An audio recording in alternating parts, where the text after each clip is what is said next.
there've been a lot of really powerful and impactful ads in the recent past. And one such ad was the Dabur Vatika hair oil ad. I know the minute I say hair oil, you'll think of this model with long, beautiful, luscious hair, right? But no, this particular ad was dedicated to women who actually lose their hair while undergoing chemotherapy, and the struggles they actually have to face in the society. And no, again, they did not say that use our oil and you get your hair back. But what they said was, it's not your hair that makes you beautiful, it's you who makes you beautiful. How gorgeous is that? So Bumble recently launched an ad which had two women protagonists playing the couple.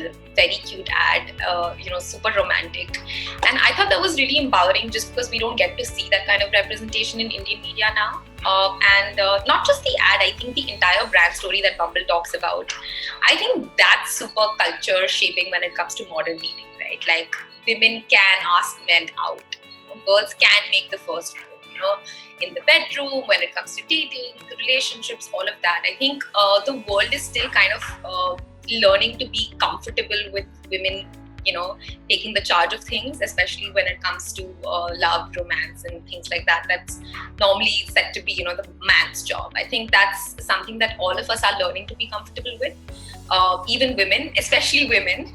So I think that's great. I think it has to be Nike's Dream Crazier. It was released around Women's Day last year, and it was voiced over by Serena Williams. And basically the video talks about how women are put out to look like they are overreacting and being crazy while they're reacting to normal situations.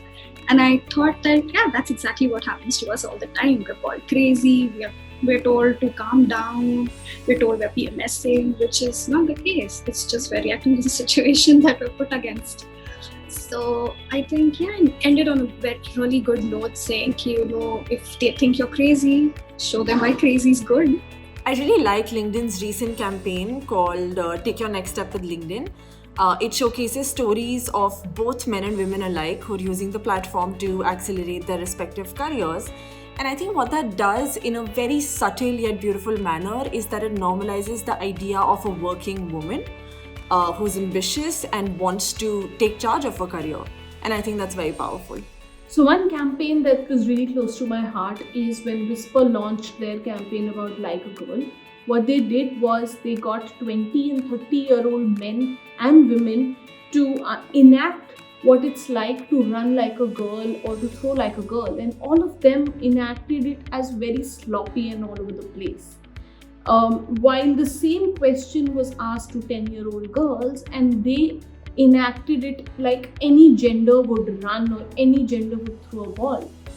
And then they revealed this study that women actually lose a lot of their self-confidence in teenage years. So many times we say, don't run like a girl, don't cry like a girl. And that's when we need to ask a question, right? Are we teaching our girls inequality? They're not born with it.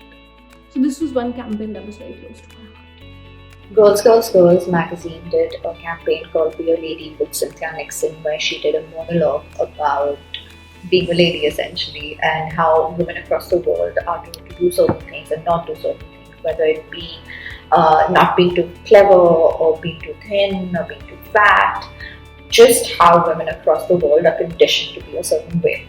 What's empowering about this video is that it's supposed to be ironic. So, like if you have a visual of a woman winning a burger eating competition, the audio is saying, "Don't eat too much." I think it's a strong and evergreen piece of content that definitely makes you think of your identity as a woman and all the anxieties that we go into because of being nurtured that way.